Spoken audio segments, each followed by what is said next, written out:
नाजरीन अस्सलाम वालेकुम। सियासत की खबरों में आप सबका इस्तकबाल है। वज़ीर आज़म नरेंद्र मोदी ने तरक्की याफ्ता ममालिक को एक सख्त पैगाम देते हुए कहा कि सिर्फ चंद की तर्ज जिंदगी के बायस तरक्की पजीर ममालिक को मौके से महरूम नहीं किया जा सकता। उन्होंने कहा कि कार्बन के अखराज को कम करने का बोझ भी हिंदुस्तान जैसे ममालिक पर आयद नहीं किया जाना चाहिए।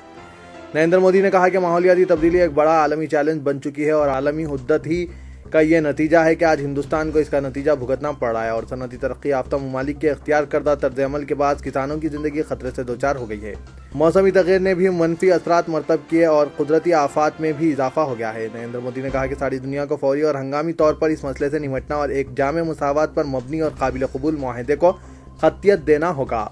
उन्होंने अक़वाम मुत्तहिदा ज़ेर एहतमाम माहौलियाती तब्दीली पर एक कॉन्फ्रेंस को मुखातिब करते हुए कहा कि तरक्की याफ्ता ममालिक को चाहिए कि कार्बन के जहरीले धुएं में नुमाया कमी के लिए फिलफोर इक़दामात करें, जिसके लिए हमारे तर्ज ज़िंदगी में तब्दीली लाई जाए ताकि करह अर्ज़ पर फ़ज़ाई आलूदगी के बोझ को काबिल लिहाज हद तक कम किया जा सके और ये तसव्वुर न करें कि तर्ज ज़िंदगी में तब्दीली से तरक्की याफ्ता ममालिक मौके से महरूम हो जाएंगे।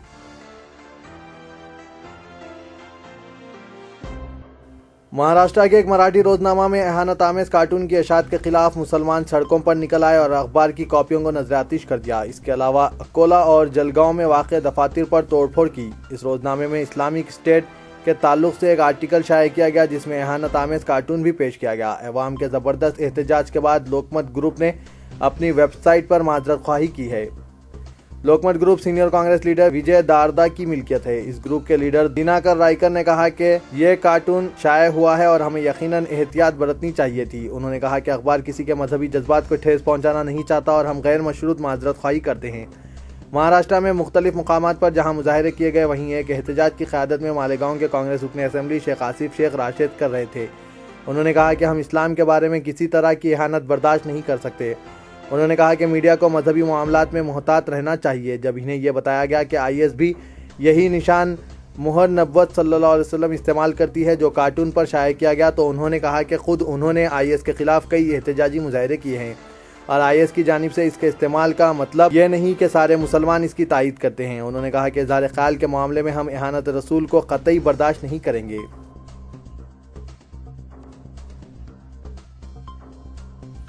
डिप्टी चीफ मिनिस्टर जनाब मोहम्मद महमूद अली ने आज हुक्म दिया कि पुराने शहर में मस्जिद चूंटी शाह उस्मानपुरे की अराजी पर जो पट्टे जारी किए गए थे इन्हें मनसूख कर दिया जाए।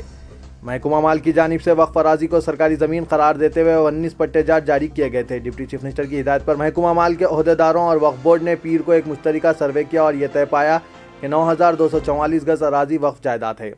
मुश्तरका सर्वे करने वाली टीम में वक्फ बोर्ड के chief executive officer Asadullah RDO के अलावा तहसीलदार चारमीनार मंडल भी शामिल थे। बादशाह इन अहदेदारों ने महकमा अक़लियती बहबूद के सेक्रेटरी वक्फ बोर्ड के स्पेशल ऑफिसर सैयद उमर जलील को एक रिपोर्ट पेश की। इस मुश्तरका सर्वे की तहकीकात की बुनियाद पर नायब वज़ीर आला ने फौरी तौर पर इस अराजी से मुतालिक जारी करदा पट्टेजात को मनसूख करने के अहकाम जारी किए। उन्होंने अहदेदारों से कहा कि जिन अफराद ने इस अराजी पर कब्जा किया हुआ है इन्हें फौरी बर्खास्त किया जाए और इन्हें किसी दूसरे मुकाम पर बाज़ाबाद किया जाए। उन्होंने वक्फ बोर्ड के चीफ एग्जीक्यूटिव ऑफिसर को हिदायत दी कि वो फौरी सारी वक्फ जायदाद का कब्जा हासिल करें और तफसीली रिपोर्ट पेश की जाए। बादशाह मीडिया से बात करते हुए जनाब मोहम्मद महमूद अली ने कहा कि इन्हें इस अराजी पर पट्टों की इजराई की इत्तला इस वक्त मिली थी जब वो वरंगल लोकसभा हल्के के लिए ज़मनी इंतखाब की मुहिम में मसरूफ़ थे। गुज़िश्ता जुम्मे को उन्होंने मस्जिद चूंटी शाह में नमाज अदा की थी और महकमा माल के अहदेदारों को वहाँ तलब किया था। इब्तदाई तहकीकात के बाद उन्होंने मुश्तरका सर्वे की हिदायत दी थी। मुश्तरका सर्वे रिपोर्ट की असास पर उन्होंने पट्टेजात मनसूख करने का हुक्म दिया है।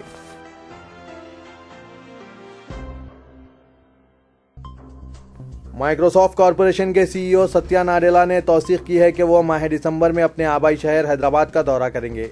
हुकूमत तेलंगाना के एक अहदेदार ने माह दिसंबर में सत्या नाडेला के दौरे हैदराबाद की तौसीक की। ताहम अहदेदार ने भी इस दौरे की तारीख और तफसीलात के ताल्लुक से कुछ भी बताने से गुरेज किया।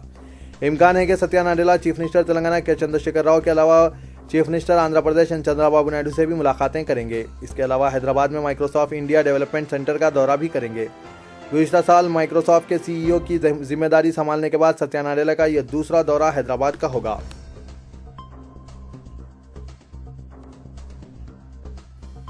تلنگانہ کانگریس قائدین نے آج پارٹی کے جنرل سیکرٹری ڈگ وجے سنگھ سے نئی دہلی میں ملاقات کی اور ریاست میں تازہ ترین سیاسی صورتحال پر تبادلہ خیال کیا۔ تلنگانہ پردیش کانگریس کمیٹی کے صدر اتم کمار ریڈی، تلنگانہ اسمبلی و کونسل میں اپوزیشن کے قائدین کے جانا ریڈی، محمد علی شبیر کے علاوہ تلنگانہ پردیش کانگریس کے ورکنگ صدر وکرمارکا نے ڈگ وجے سنگھ سے ملاقات کی اور حالیہ ضمنی انتخاب میں پارٹی کے ناقص کارکردگی پر تبادلہ خیال کیا۔ کانگریس کو ورنگل حلقے میں شکست کا سامنا کرنا پڑا تھا۔ آج کے اجلاس میں مجوزہ MLC اور GHMC انتخابات کے لیے حکمت عملی پر تبادلہ خیال کیا گیا۔ کہا گیا ہے کہ ڈگ وجے سنگھ نے تلنگانہ کانگریس قائدین کو ہدایت دی کہ وہ نچلی سطح تک پارٹی کو مستحکم کرنے کے لیے ایکشن پلان تیار کریں۔ کہا گیا ہے کہ تلنگانہ پردیش کانگریس صدر نے ہائی کمان سے کہا کہ کانگریس پارٹی رنگا ریڈی ضلع سے اپنے بل پر MLC نشست پر کامیابی حاصل کر سکتی ہے، تاہم اسے نلگنڈا اور محبوب نگر اضلاع میں دوسری جماعتوں کی تائید درکار ہے۔ انہوں نے 3 حلقوں کے امکانی امیدواروں کی فہرست بھی پارٹی کو پیش کی۔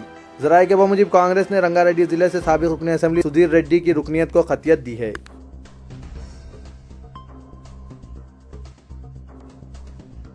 سعید آباد پولیس نے ریکریشن کلب پراپریٹر کے قتل کیس میں ملوث 5 ملزمین کو گرفتار کر لیا اور ان کے قبضے سے قتل میں استعمال کیے گئے مہلک ہتھیار کو برآمد کر لیا۔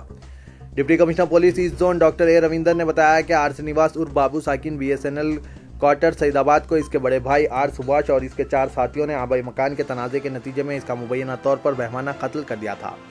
انہوں نے بتایا کہ آر سبھاش جو مادنا پیٹ کا مبینہ سابق راڈی شیٹر ہے اور 1993 میں پیشہ قتل کے واقعے میں مبینہ ملوث ہے۔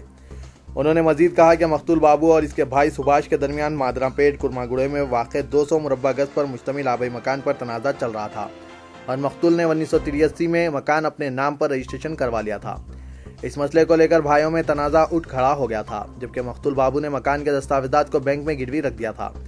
سبھاش اپنے چھوٹے بھائی کو مسلسل بینک کا قرض ادا کرنے اور دستاویزات حاصل کرتے ہوئے جائیداد میں حصہ دینے کے لیے اصرار کر رہا تھا، لیکن مقتول بینک قرض کی ادائیگی میں تاخیر کر رہا تھا، جس کے سبب سبھاش نے بابو کے قتل کرنے کا منصوبہ تیار کر لیا۔ کل رات سبھاش نے اپنے 4 ساتھیوں 46 سالہ B دھرمیندر سنگھ، 45 سالہ A جان، 40 سالہ V ستیش کمار چاری اور 38 سالہ G کرن کے ہمراہ بابو پر مہلک ہتھیاروں سے چمپاپٹ علاقے میں مبینہ حملہ کر دیا، جس کے نتیجے میں وہ برسر موقع ہلاک ہو گیا۔ پولیس نے گرفتار ملزمین کے قبضے سے قتل میں استعمال کیے گئے ہتھیار اور موٹر سائیکل برآمد کر لیے۔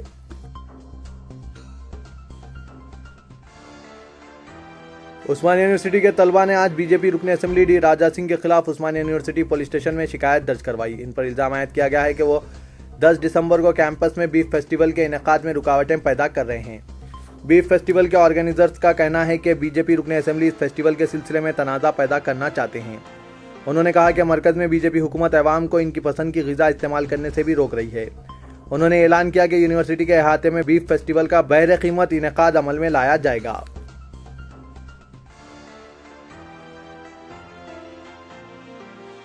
مادھاپور کے سرکاری اسکول میں پیش آئے ایک منفرد اور حیرت انگیز واقعے میں 9ویں جماعت کی 13 سالہ طالبہ نے اسکول کے واش روم میں بچے کو جنم دیا۔ اس عجیب و غریب واقعے کے بعد اسکول ٹیچر ساتھی طلبہ حیرت زدہ رہ گئے۔ موثوق ذرائع کے مطابق مادھاپور کے سرکاری اسکول میں چندرو نائک ٹانڈے سے تعلق رکھنے والی 13 سالہ لڑکی زیر تعلیم ہے۔ 2 دن قبل طالبہ نے لیڈی ٹیچر سے درد شکم کی شکایت کی۔ اسے ساتھی طالبہ کے ساتھ واش روم بھجوایا گیا، جہاں اس نے لڑکی کو جنم دیا۔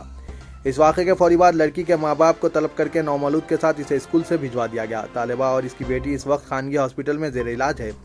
اسکول کے ہیڈ ماسٹر باسوا لنگم کے مطابق اس واقعے کی تحقیقات کی جائے گی۔ اسکول ٹیچر نے بتایا کہ طالبہ دوسرے طلبہ سے گھل مل کر نہیں رہتی تھی اور کل کے واقعے کے بعد ہی اس بات کا پتہ چلا کہ وہ حاملہ تھی۔ تب تک یہ بات اس نے سب سے چھپائی رکھی۔ ٹیچرز اور ساتھی طلبہ کا کہنا ہے کہ جب کبھی اس سے صحت سے متعلق پوچھا جاتا تو وہ یہی کہتی کہ اس کی جسمانی ساخت ہی ایسی ہے یا پھر بیماری کا بہانہ بناتی تھی۔ انسپکٹر نسیم اللہ نے اس بات کی تصدیق کی کہ 2 روز قبل مقامی سرکاری اسکول میں 13 سالہ طالبہ نے لڑکی کو جنم دیا۔ ابتدائی تحقیقات میں اس بات کا پتہ چلا کہ دھنو نامی نوجوان نے لڑکی کا جنسی استحصال کیا، جس کے نتیجے میں وہ حاملہ ہو گئی۔ پولیس نے ملزم کے خلاف مقدمہ درج کر لیا اور مجرم کو مفرور بتایا گیا۔ تو یہ تھا آج کا خبرنامہ۔ دیجیے اجازت، اللہ حافظ۔